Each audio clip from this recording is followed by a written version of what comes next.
Assalamualaikum warahmatullahi wabarakatuh.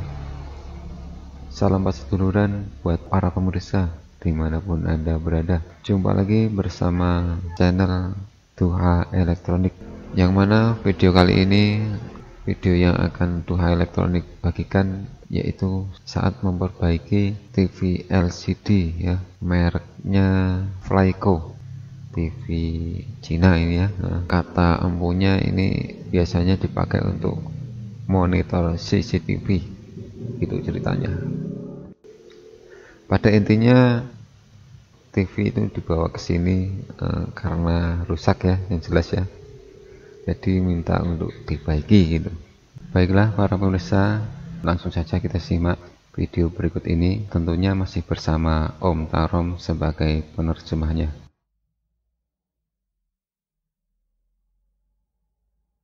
Para pemirsa dimanapun Anda berada, dari awal kita cocokkan adaptornya, sudah nyala ini ya.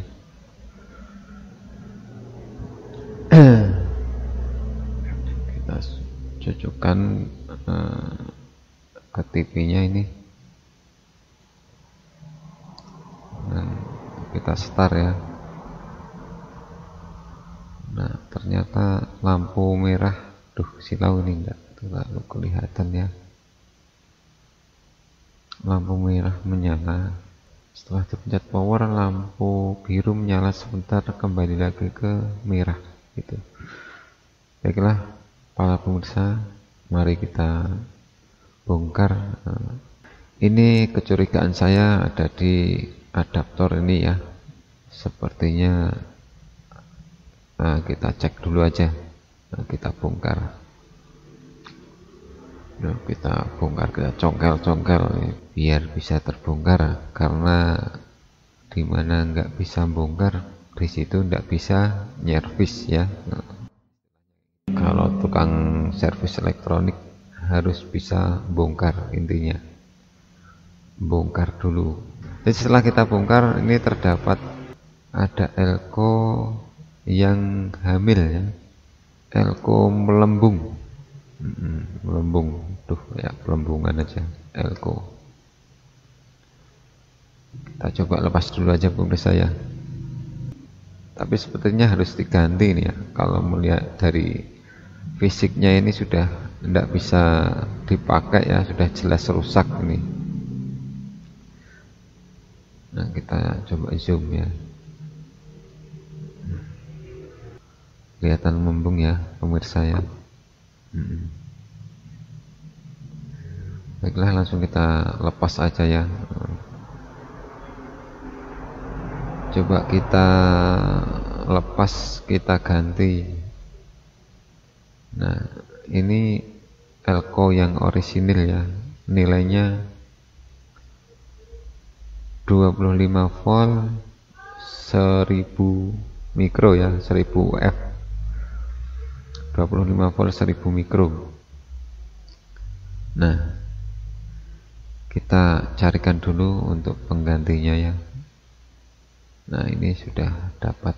Ini untuk yang 25 volt 1000 mikro itu stoknya habis ya.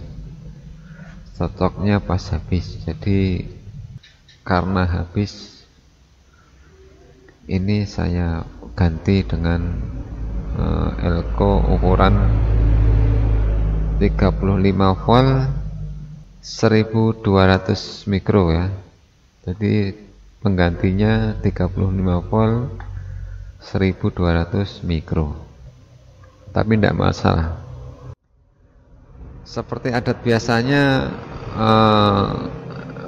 normal-normal aja, tidak masalah. Malah ini menurut perhitungan itu lebih kuat, karena apa?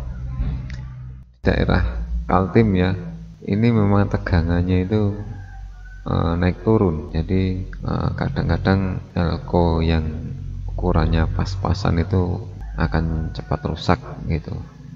Nah, jadi ini coba kita ganti dulu ya. Kita mal.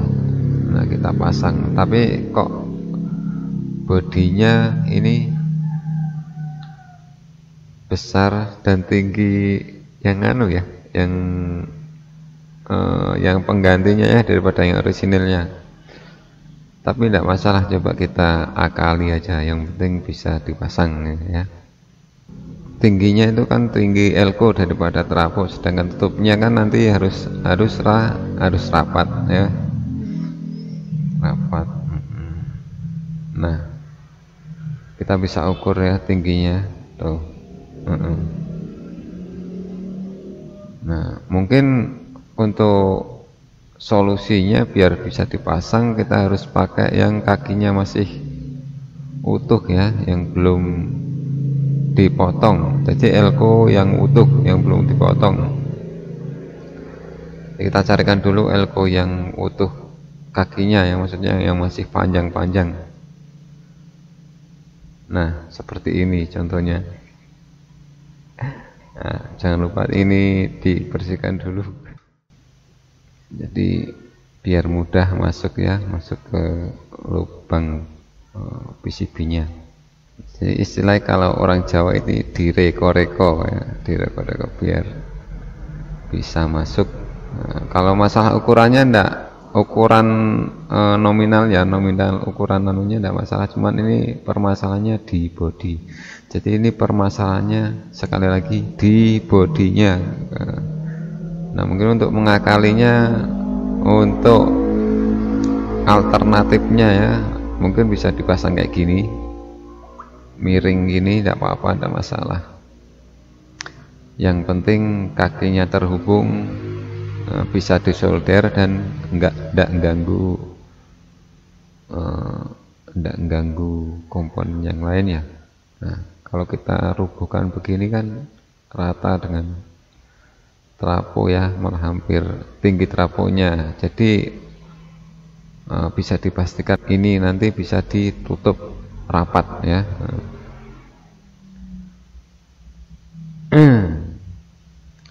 Kita masih cari posisi elko ya yang pas. Jadi gitu, sekiranya sudah pas, langsung saja ya kita solder.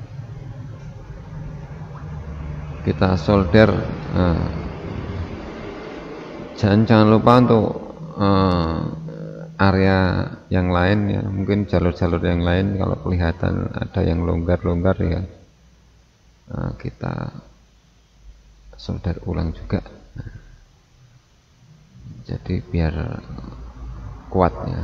Setelah solder jangan lupa itu untuk dibersihkan ya, dibersihkan. Nah, setelah bersih bisa kita tutup lagi. Nah, seperti itu. Dan sudah selesai, saatnya kita coba cocokkan ya. Nah, ini sudah menyala, tadi juga menyala, tapi kita lihat ya hasilnya kayak apa. Kita cocokkan dulu ke TV-nya ya, ke adaptornya ini ya. Kita cocokkan. Jadi setelah kita cocokkan, ini sebetulnya lampu ini membuat para pemirsa silau ya. Baik, kita matikan aja dulu lampunya ya. Nah, sudah standby ya itu ya para pemirsa. Jadi sudah lampu merah itu menyala. Nah, coba saya setar ya, tombol powernya saya on kan. Apakah sudah nyala atau belum, kita tunggu. Nah, sudah beres. Jadi kesimpulannya ini tadi elko yang rusak. Terus untuk tegangannya drop, tidak kuat untuk nyalakan TV-nya gitu. Seperti itu. Baiklah, demikian tadi video yang bisa saya bagikan ya. Dan perlu saya sampaikan, bila mana semua video-video yang saya upload ini, yang sudah saya upload ataupun yang belum saya upload, itu sesuai dengan pengalaman saya sebagai teknisi elektronik, dan melalui beberapa video yang ada di channel Duha Elektronik ini bukan maksud untuk membocorkan rahasia para teknisi ya, karena tujuan saya video-video ini untuk catatan ya, terkadang untuk saya perlihatkan kepada user. Satu lagi untuk para pemirsa dimanapun Anda berada, khususnya untuk para teknisi pemula, semangat ya, semangat terus untuk belajar, karena kita tahu memperbaiki sebuah alat elektronik tidak cukup hanya melihat video aja ya. Jadi melihat video dan menangani secara langsung itu beda jauh, alias melihat lebih mudah daripada mengerjakan. Baiklah, semoga bermanfaat video saya kali ini. Saya akhiri. Wassalamualaikum warahmatullahi wabarakatuh. Nomor telepon darurat pertama di dunia. Inggris adalah yang pertama kali memperkenalkan sistem ini pada tahun 1937. Namun, negeri Ratu Elizabeth memilih nomor 999 sebagai pusat telepon darurat. Kenapa hanya 3 nomor? Dan kenapa juga harus diawali dengan angka 9? Sobat Kepo harus ingat, dahulu bentuk telepon yang digunakan tidak seperti sekarang. Penggunaannya harus memutar nomor untuk tersambung ke jaringan telepon. Butuh minimal 3 angka untuk menelepon dengan alat ini. Tapi, penggunaan 3 angka kecil dengan nomor kembar akan membuat sistemnya sering error. Nomor darurat harus dibuat sesederhana agar mudah dihafal masyarakat. Angkanya juga tidak boleh acak dan berjauhan agar mudah ditelepon meski dalam kondisi gelap gulita. Beda lagi kasusnya dengan nomor telepon darurat di benua Eropa. Kebanyakan negara benua biru menggunakan nomor darurat 112 sejak 1972. Kala itu telepon sudah menggunakan tombol, tidak lagi diputar seperti sebelumnya. 112 lebih mudah ditekan meski telepon menggunakan gembok khusus untuk mengunci tombol-tombolnya. Nomor darurat biasanya punya kantor khusus yang terpisah dengan unit petugas pertolongan. Di era modern, penerima telepon lebih mudah mengetahui lokasi penelepon berkat bantuan GPS dari sinyal seluler. Dari kantornya, mereka bisa segera menghubungi petugas terkait sesuai dengan kebutuhan pihak yang meminta pertolongan. Mereka cenderung terus berbicara dengan korban, meski hanya untuk menenangkan atau mencari info tambahan untuk petugas di lokasi. Dengan begitu, petugas yang datang bisa paham kondisi korban dan segera memberi pertolongan saat tiba di lokasi. Di Amerika Serikat, respon telepon darurat rata-rata hanya berjarak 10 menit sejak korban menghubungi 911. Setiap negara punya nomor telepon darurat masing-masing. Bagaimana di Indonesia? Selamat siang, Jakarta Siaga 112. Bisa saya bantu? Bu, saya ingin melaporkan kebakaran. Saya Maria, saya dari warga Tambora. Ibu Maria, baik. Beberapa waktu lalu, Kementerian Komunikasi dan Informatika sudah resmi meluncurkan nomor tanggap darurat seperti 911 atau 911. Sama seperti di Eropa, nomornya adalah 112. Tapi sistemnya baru dicoba di beberapa kota hingga nantinya bisa digunakan secara nasional.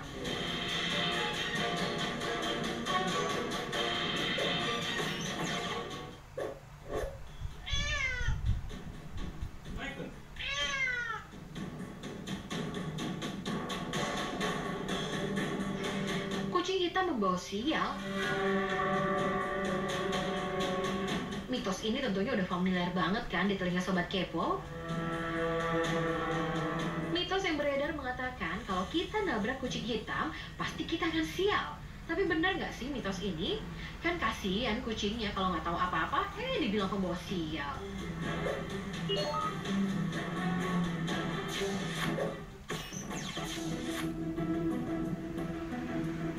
Mitos mengenai kucing hitam sendiri mulai muncul dari sejarah Babilonia kuno. Pada masa itu, masyarakat melihat seekor kucing yang tengah tidur di antara ular-ular. Sementara, masyarakat setengah menganggap bahwa ular adalah lambang kejahatan. Duh, cing, makanya kalau tidur tuh di kamar, malah deket ular.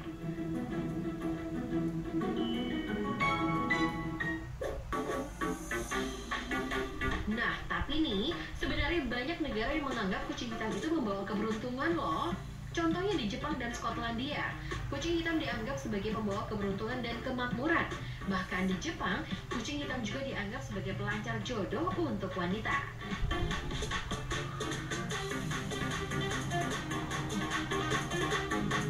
Di Latvia, para petani pun meyakini jika kucing hitam yang bermain di ladang mereka adalah titisan dari Runggis, sang dewa panen.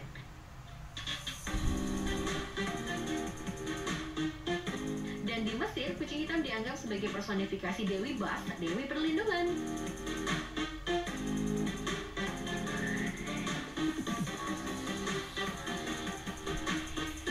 Tuh kan, sebenarnya mitos kucing hitam nggak semuanya buruk kok. Tapi karena apes, kebanyakan orang cenderung mudah mengingat yang buruk daripada kebaikan kucing hitam.